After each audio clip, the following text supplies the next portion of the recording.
Welcome to our forum discussion on the roots of prejudice. We'll be talking about what our prejudices are, where they came from, how they're nourished, and perhaps even how to get rid of them. Let me introduce you to the core student participants in today's discussion. Ratnati Iskandardinata, high school student, 17 years old, and also a talented dancer from Indonesia. From Japan, Yoriko Konishi, whose lovely voice you've just heard. From time to time, we like you to get a sense of what we do in all those times when we aren't having serious discussions. We very often get Yoriko to dance or sing for us. She does both. From the United Kingdom, 18-year-old Judith Reeder. Judith's got a bit of a cold today. It did not come from swimming in the Atlantic Ocean, although she assures us that when she's in England, she does swim in the ocean during the winter. From the Philippines, Raul Contreras. Raul will be 16 years old, patriotically enough, on the 4th of July. He may admit some prejudices, but one he obviously doesn't have is a prejudice against women, or he wouldn't have been willing to appear tonight with 3 women being the only male on the program. Now, on this question of prejudice, perhaps we ought to start out by trying to define what you think prejudices are. What do you think prejudice is, Ratnati? I think prejudice is a feeling of hate of people as a group or individual toward other people. You say a feeling of hate. Do you think prejudice is as strong as hate? Yes. When we ask somebody if he has a prejudice, then the answer will be, I hate such and such. Well, I suppose that is true. What do you think prejudice is, Eureka? Well, I found out that if somebody distinguishes between 2 white men, it is not prejudice. But if somebody distinguishes between a white man and a colored man, it is prejudice.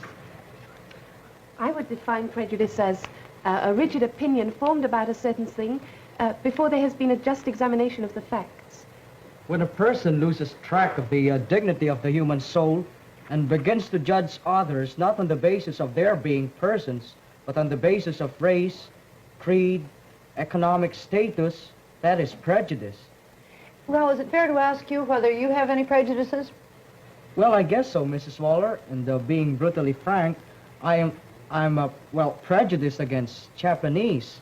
Well, not to the extent that I hate them. No, not that way. But I got this, well, as a result of World War II. Because, well, I guess I was yet too young to understand what happened during those times. But I think that what my relatives and friends and the people who were witness to that unfaithful occasion, well, they just more than justified the fact. And I think it's justified for me to feel the same way because, well, I know that my people suffered very much under that rule. You still as prejudiced against the Japanese as you were? Well, 5 years ago, that prejudice of mine was, well, slightly fading away. But when Japan stubbornly refused to pay reparations to us, well, the prejudice began to brew again. But now I found out from close contact with Yoriko and other Japanese that Japan isn't ready to pay reparations yet, because as Yoriko said, some of them, and most of them, even have to suffer the cold in the classrooms because they can't afford to heat the schools. Yoriko, you've got any prejudices? Well, I don't have any prejudice for Filipinos, but many Japanese people hate Korea because the president of Korea made the line, his own line, on the public sea between Korea and Japan. And if the Japanese fishermen go over the line, they are caught by Korean people, and they can't go home for a while.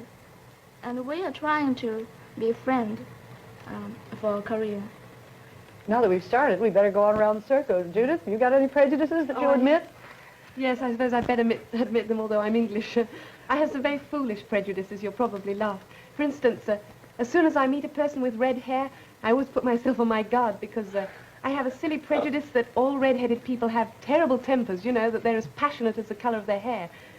Oh, and then I have another silly prejudice. For example, when I first met the Australian delegate, Elizabeth Woodgate, who has been on television, I was shocked by her accent because to me it sounds just like a Cockney accent would in England. And I hope I'm not conceited or anything, but a Cockney accent in England, you know, most English people would shudder a little bit when they hear it. But she very frankly told me that she shuddered when she heard my accent. So I got paid back for that, too. Why did she say she did? Oh, I think she imagines that... she said she really had to forget my accent in order to like me, because it was too formal. I gather most Americans think about that about the English as well. So. Ratnati, it's your turn. Well, sometimes I find prejudice against the Dutch people when in school when I learn the history and learn how the Dutch people treated Indonesian. And I've some other prejudices of my own. That's I hate people who are proud and who feel that he is the master of the other people and who thinks that he knows everything than anybody else. Let's come back to you a minute, Raul. Are there any prejudices in the Philippines between groups of people? Yes, there are existing prejudices between groups of people. As a matter of fact, most of us still, well, are prejudiced against a group of hybrids, those who have more Spanish blood than Filipino blood in them, and we term them as mestizos. Well, these incidents, usually occur in the schools.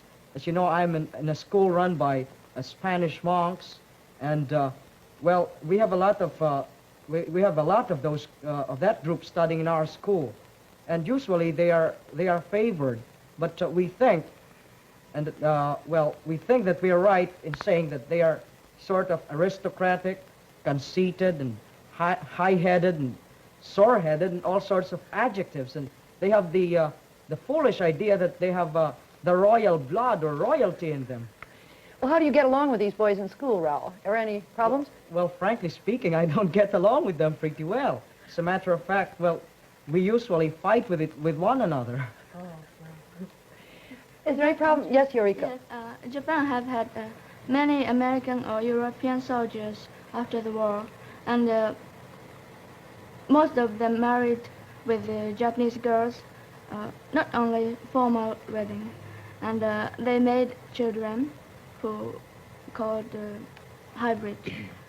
And I think the hybrids have nothing to be punished, but some grown-ups didn't used to treat as the Japanese children. And grown-ups also used to treat the mothers of children. Japanese people thought that the mothers of hybrids are not good.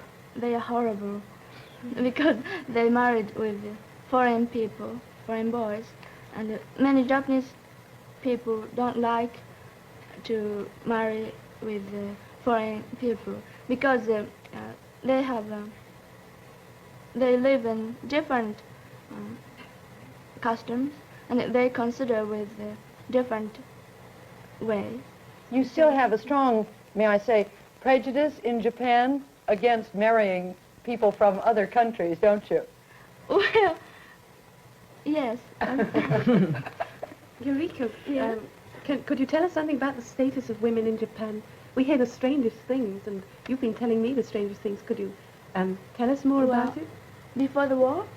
Yes, and now. Or before Well, up to about 60 years ago, Japanese people thought that white people are horrible because they are almost red hairs and everything is so big about bodies. And quite a few people still think so. And in Japan, we think that something to be beautiful must be small and delicate. You could hardly apply the word delicate to some of the big soldiers we sent to Japan, could you? But I never knew that you looked down on us because we were big. That's very interesting. we're always proud of if the Western men are tall and handsome. We consider that yes. Oh, we're proud to be small and delicate. What you said about skin color, Eureka, I've heard that the Chinese speak about us as pink people instead of white people. It's so much more difficult to be proud of being a pink person, isn't it? Oh, yes, you're a pink person. Might as well face it, Judith. Here we are. I feel scarlet. Ratnati, let's get... I Yes? want to ask Judith. Judith, since British has so many colonies and, well, let's say, nearly all in all over the world, how do you feel towards the people in the colonies? Do you have some prejudice? No, I personally don't have any prejudice, at least I hope I don't, but I know that a lot of Europeans think of the Asians, for example, as rather lazy. I don't mean to be rude, but that used to be the impression we had. You know, when we started our colonization, we thought we were doing good for you. I know that you disliked, for example, in Indonesia, you disliked the Dutch there, but they probably thought they were helping you. They were not helping us. See, you mentioned that we're lazy. We are not exactly lazy, but they didn't give us a chance, see? And we didn't get experiments to build our country. Well, Judy, I don't think all Asians are lazy. No, please, you're misunderstanding me. I said that was a general opinion. Maybe not now, I hope certainly not. General opinion, but, well, when it's not, it's, well, sort of wrong to say that they are lazy. Let's just say that they've got very flat feet that they can't lift them up. Because you've got to consider, for example, the climate in most of the regions in Asia. Well, it's just but natural. You can't just work with all the warm climate around you. Of course, you'd always feel like fanning yourself or going to an air-conditioned theater or something else where it's cold. Is there not only this difference of climate that explains a difference in tempo, but is there a difference in philosophy, too, that perhaps we in the West haven't appreciated, I wonder? Well, as far as I know it, and, well, I think you've mentioned it in this program, that Indians think that they should never soil their hands. And in the Philippines, I must admit that, well, we're sort of inclined to get white-collar jobs and swivel chairs. Most of us do, especially the new college graduates. We don't want to work with our hands. We want to have, well, big bosses and with pretty secretaries around us. That's the common tendency. Could you give a proof that we are lazy? Oh, gosh, now you put me in a corner. I was trying to give you an example. You criticize the countries which do, you criticize the Dutch, for example, but I know the British, when they started doing their colonization, they tried to help the countries they were in. But you think that we were butting in and taking away your opportunities? Well, yes, I think so.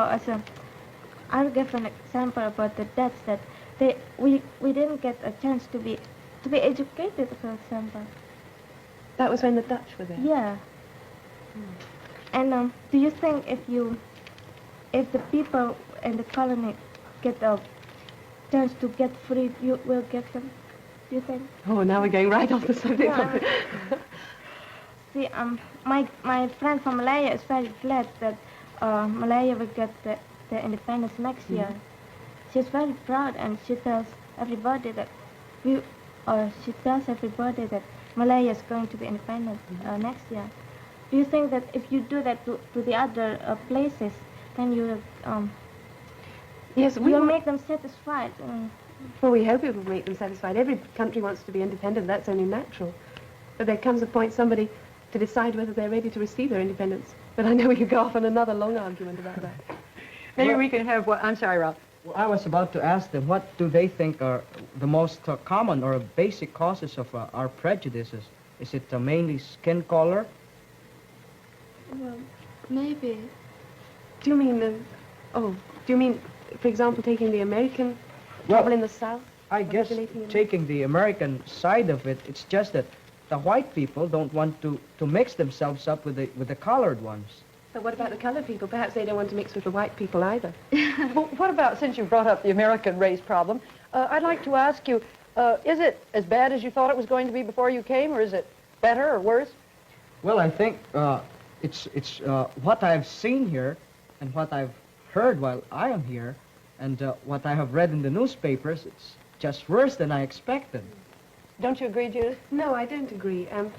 In England, we don't hear too much about the American problem, except, of course, when a certain case came up and the Supreme Court decision, we heard a lot about it then. But not too much. And when I came here, I had imagined from the Tiller case that things would be really terrible in the South. And I found that there's a real feeling of optimism here. I stayed in a Negro family, and I was able to see the position, really a bird's eye view of it, you might say. And the first thing that impressed me was that the Negroes themselves were not happy about the situation, but were pleased. They were grateful for what progress had been made, and they were sure that the situation would continue to improve. Is that the 2 weeks you were in New Jersey that Yes, you that's stayed in a right, Negro when I family? was in a Negro family. I know that was in the northern part, and conditions are better there. And I was very impressed with that. They said it would be a slow process, but things were gradually improving. It was a matter of breaking down tradition, and I was very happy to find that. I'd like to know some of your other experiences with, yes, Eureka. I've never seen any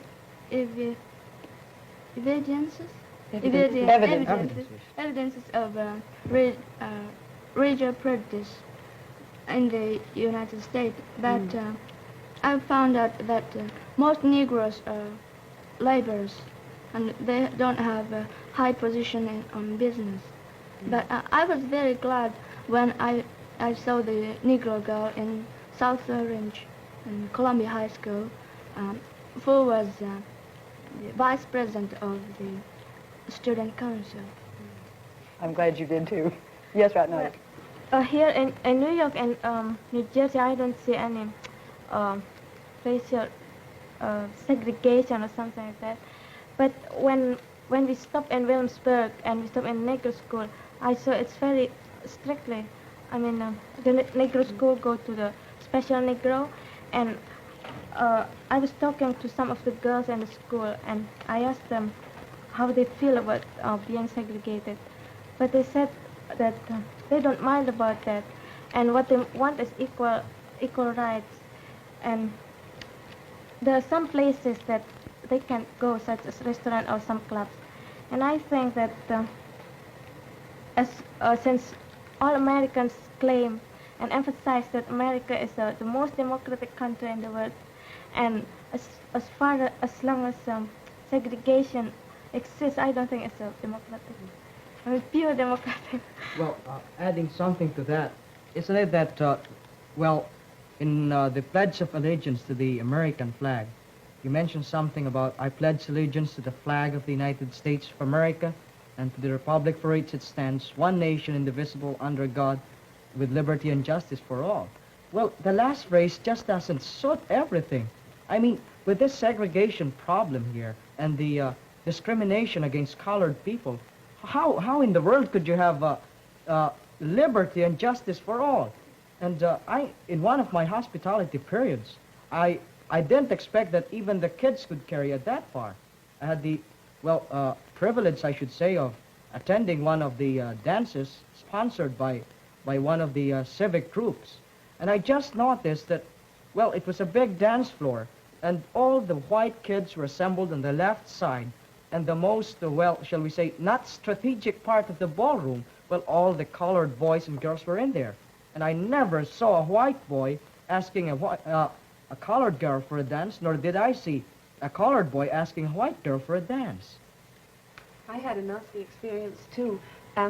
When I first arrived here, and I happened to mention to a group of young people that I was going to stay with a Negro family, one of the boys got up and walked out of the room. And I felt awful. I thought, well, we're in the north now, not in the south. And then when we did go into the south, I really came against it pretty hard. We went into this big store, and I was in the ladies' cloakroom, and I was washing my hands, and I was with a group of the eastern delegates, the rather darker-skinned ones like Ratnati. And I was standing a little apart from them, and this lady came up to me, and she pulled me to one side, obviously assuming that I was American, and she said, what are these Negroes doing in here? And I was so cross, and I told her as calmly as I could that I was with them and who we were, and of course her attitude immediately changed. But it gives you such a nasty shock when you come up against it face to face. You read about it in the newspapers, you hear about it, but you don't really realize the significance of it until it hits you in the face yourself. I think the major cause of the prejudice is skin colors, and I think I don't know why, but I think the white people think that colored people have dirty skin, and they don't have progressive culture, So, so the white people are the most great and wonderful person in the world. I think so. On this matter of skin color, if you were here in the summer, you'd see lots of Americans on all the beaches trying to get brown. It's significant. I wonder what that really means. I think we white women have an inferiority complex. The Eastern women and the Negro women have a sort of reputation for being so beautiful. I guess We're a you little just- jealous of them. I guess you just envy us colored people. Yeah, I guess so. Well, is there anything corresponding to that in... Well, I think so, Mrs. Waller, because in the Philippines, it's just funny. There's a common tendency among women, well, those who have a dark complexion, I should say, or just a tanned one, or just a brown complexion. Well, especially these high society matrons. Well, even if they've got already wrinkles on their face, they still want to bleach their skin. Suppose you meet one right now and you say, oh, good morning, and you see that she's just tanned and brown. But after 3 months, you meet the same person, and with the usual society walk, and trying to be very dignified and cultured and everything. And you just notice that her face was is lighter than before. And when you look at her hands and everything up to her arms, well, you'll be likable to exclaim, Holy Moses, because there's a real, very great difference, you see. She's about very light here, but you look at the arms and everything, and the lower part of the body, but gee, it's just a very great difference. It's colored here, but it's very light. They really on the bleach their face. skins? They do, Mrs. Waller. They Well, what pay. about Japan? Does that... Japanese women don't want to change it Well, anyway, do some Japanese women, right, how do you say? they? Dye? Dye their hair red. Really? Yes. They like a red hair, but I don't like it. What about Indonesia? Well, as the Western people try to get darker skin, we try to get lighter skin, but we prevent the sun. I mean, But you're such a nice color now. I don't mind. I think it's when so we go pretty. out, then we use long sleeve blouse to prevent from the sun, so we don't get a very dark color skin.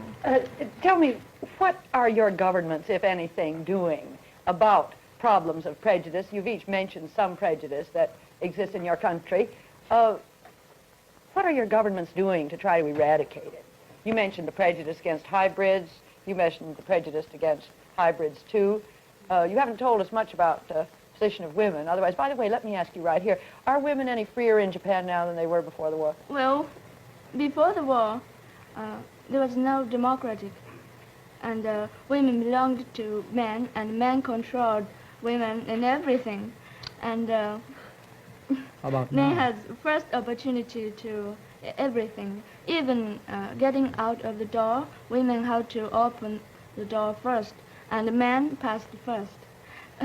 And in the buses or theaters,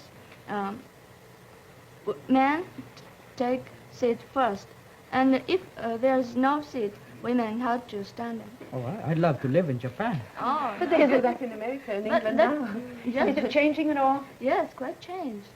And just now, women can vote, and women have equal opportunity in everything. Judith, you were talking about your prejudice against Cockney accent a moment ago.